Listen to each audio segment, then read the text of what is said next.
Alright, what's up? Ryman. So, where I left off before, I was just telling how I ended up teaching English in Japan. Now, for me, 7 years ago, there was really not much information about teaching English in Japan or living in Japan or whatever. It was in books and it was in blogs. There was no actual people. Well, there was people doing blogs, but they didn't respond. 'Cause I remember writing people, I'm coming to Japan, I'm nervous, and asking the same questions you ask, and no one responded. Not one. And I mean, it's not their job and they don't have to, and maybe they wrote it somewhere else, but it would have made me feel much, it would have comforted me. I would have felt much better. But that didn't happen, so I just kind of took what they had written on their blog and kind of put it with this blog, and I was just kind of, whatever, just Japan's safe, so the worst that can happen, is that I don't need to have someone to hold my hand. So anyway, the purpose of these videos are to kind of, put you at ease, I know you have a lot of questions, because I had a lot of questions, and I know the information's out there. You just Google it, there's books, you can ask the company, but sometimes, just hearing some guy who kind of looks like you or came from where you came from, or, someone interesting is much better. So, here we go. So, teaching English, the pay, well, it's not, you don't make a lot of money, but it's better than a lot of, it's better than what you're probably, I don't even know what you're doing. But for me, I was working at Walmart, I worked at a factory, I worked at McDonald's, I worked at a PBS, I worked at I said factory, but I worked at many factories.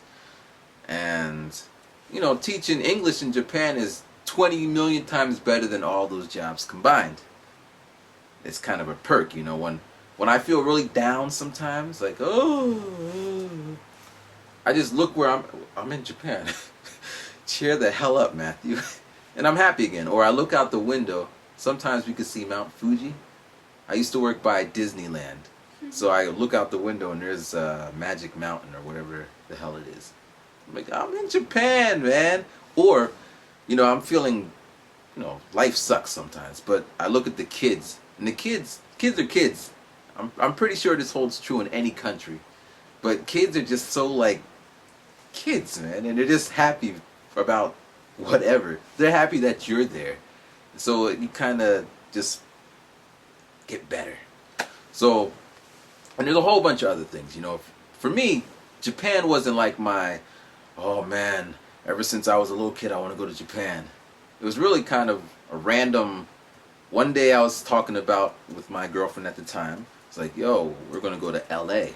Because, I was always doing music and I always knew I had some big dreams. And LA is one of the places I wanted to go because big dreams happen over there. So I was going to bust tables and wait till Al Pacino came over and be like, yo, I'm a rapper. And he'd be like, you talking to me? Actually, that's Robert De Niro. But I'm like, yeah, I'm talking to you. Well, to Al Pacino. And he'd be like, well, don't talk to me. And I'd be like, oh, okay. But, that was the plan. All or nothing. And then one day my ex-girlfriend, she's like, hey, I'm going to Rome. Just out of the blue. I'm like, what? I thought we were going to LA. She's like, well, yeah, it's only for 3 months. Or, 3 months. I'll come back. Like, what? But, because it was, for me, it wasn't, for where I'm from. Where I'm from. Nah, where I'm from, nobody went abroad. I mean, I've been to England, I've been to Jamaica, but no one just left for extended amounts of time to study or work or whatever. I know it's possible, but it wasn't conceivable to me at that time. In school, my guidance counselors were jackasses. I say that because it's true. Their job is to motivate the students and to help them achieve whatever they want. And every time I would go to them with something, they'd be like, nope, can't do it. I liked fireworks, so I was like, I want to be a pyrotechnician. I want to make explosives for the movies or something. And all they had to do was find me somebody, and they couldn't. They're like, no, we can't find anybody who does pyrotechnics. I don't even think they tried. I don't think they knew how to spell it. And then when I got to high school, I'm like, I want to be a rapper. I want to make hip-hop beats. like Dr. Dre. Like, Dr. who? Dr. Dre. Does he have a... No, he's a beat maker. Can you... And they gave me like these little tiny ass files. And they're like, wow, this is all we can find. Good luck. Like, what? And then I remember one time vividly, like, I wasn't a bad kid. I wasn't the greatest kid. C average student, whatever. And one day they like, please go to this room. So I go to this room, and in this room was all the bad kids. All the kids who happened to be in the gang. We did have a gang in my school. That's another story. But we had like gangs and all that. And I was in that room with those kids. I knew who the kids were. They knew who I were, but I didn't hang out with them. I mean, who knows how things could have turned out, but I could have been recruited into the gang because you put me in the room with them. That was their plan. I don't know. So that was my school, you know, and then I went to college because my brother just said, you know, you should go to college because, I don't know, he wanted to go to college. And he's like, you should go to college. And I'm like, okay, I'll go to college. And I went to college. And, you know, college was, I'm here, whatever. And then all of a sudden, my girlfriend's like, hey, I'm going to Rome. So I'm like, okay. It was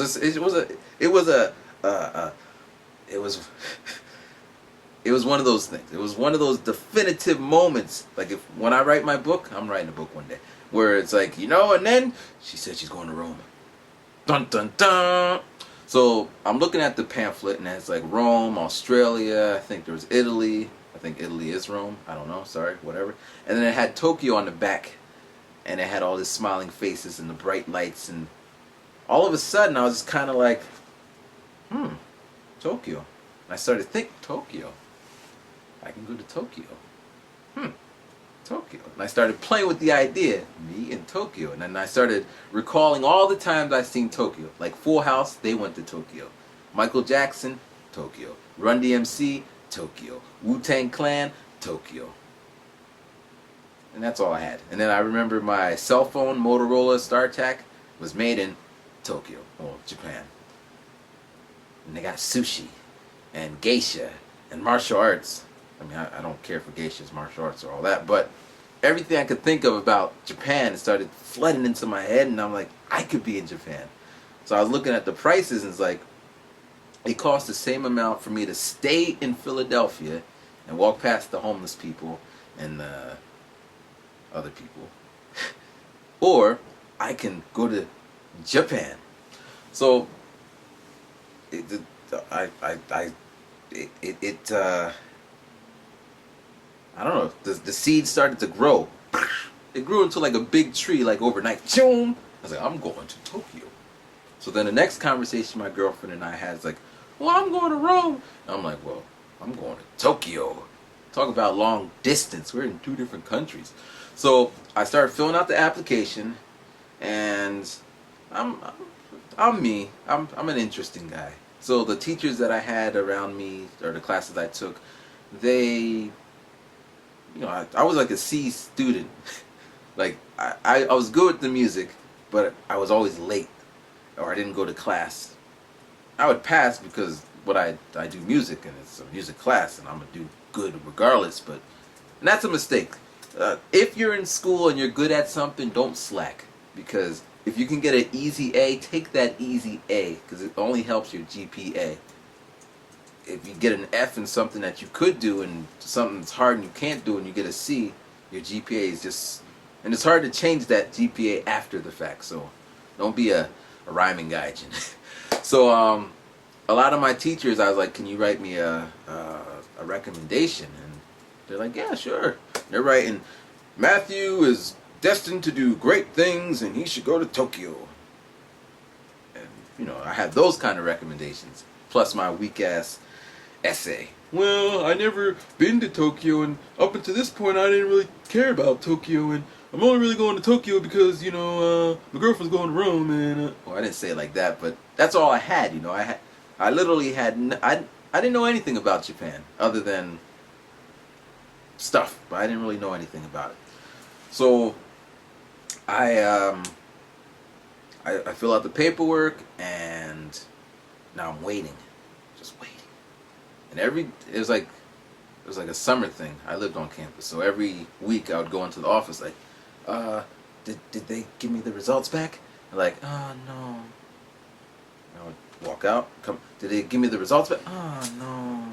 This went on for like all of summer. I told everybody, and everybody's like, why are you going? Why are you going? What are you going to do over there? What are you going to eat? Because everybody knows I don't eat. You're like, what are you going to eat? You're going to starve. It's not funny. It's not funny. So I'm like, don't worry about all that. And then the biggest thing was, my dad and I, like all fathers and sons. Or maybe you don't have this kind of dynamic. But my father and I, he was just kind of like, because he didn't get the whole rapping thing. Like, who raps? I rap, but no one really raps. And, the equipment I was buying was crazy expensive. Like $3,000 keyboards. And, most kids my age had cars. Me, I had a $3,000 keyboard. And the music I was making wasn't like Beethoven. It was... So it's hard to grasp, So, we're always at ends on that point, and then all of a sudden, out of nowhere, I'm going to Japan. So I told my mom, she's like, oh, what are you going to do? Okay, well, be safe. Told my brother, yeah, you're going to Japan. I told teachers, like, yeah, you should go to Japan. But my mom was like, you shouldn't tell your dad. Because, like father and son, we fight about things. And this is something big, So the whole summer, I didn't tell him. Now, I'm sure, like, my mom was kind of loosening him up. Like, hey, you ever think about Japan? Wouldn't it be cool if our son was over in Tokyo? My mom doesn't talk like that. But she was saying things like that at the dinner table. So I'm sure after a while, like, why do you keep talking about Tokyo? And I told my aunts, and maybe it slipped. So he knew, but we didn't have the conversation. So finally, I walk in there and like, yeah, you got accepted. And I do my happy dance. And my girlfriend got accepted. She did her happy dance. Then it's like, we're not going to be together in the same country. So we did our kind of shrug dance. But, we have ambitions and dreams, so we went for it. So then, on the day I left, by that time, my dad knew, but we still haven't talked about it. So on the day I left, as pack your bags and time to go, I went to my dad's room and I said, I'm leaving. And,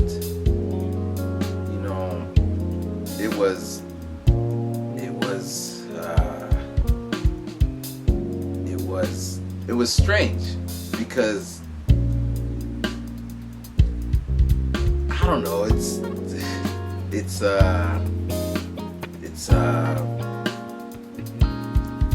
because I'm my dad's son, and a lot of, like, my dad was worried, scared, afraid, angry, these kind of emotions. He doesn't know what his son's doing. He doesn't know, he can't protect his son, blah blah blah. And me, I was a young whippersnapper, and I'm just kind of like, angry. Why can't you just support my decision? So it was just a storm waiting to happen. That's why my mom didn't want us to kind of clash. So it was just like, So on the day I went in there, my dad was like crying. Then I started crying, and he's just like, son, I don't know what you're doing. I'll pray for you.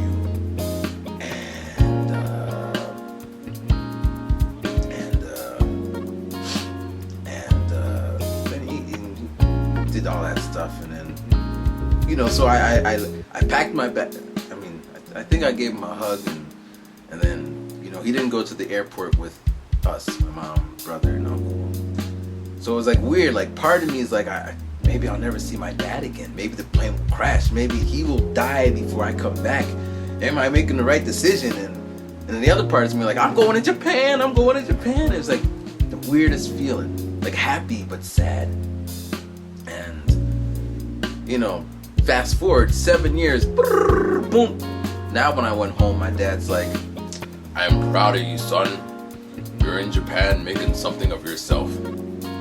But for 7 years, this is like right now. Before that, I was just kind of like, man, I hope I can do something so my dad could be proud of me, because, I don't want him to be gone when I do something big. That was what I've been thinking for like the longest time. So then when he said it, he's like, yeah, I'm proud of you. I was just like like the weight of the world just kind of lifted off of me. 'Cause, you know, a lot of people are like, hey, I'm proud of you, but you're not my dad, you're not family. I'm happy you're proud of me. Please be proud of me. I don't want you to be disappointed. But so yeah, it was tough the first couple of years. I mean, I'm not like really close to my family, so it wasn't like homesick. It was just kind of like, you know, you want to share the good times with the people you love. And anyway, we're gonna end that story right here. Yeah, rhyming. Cheer.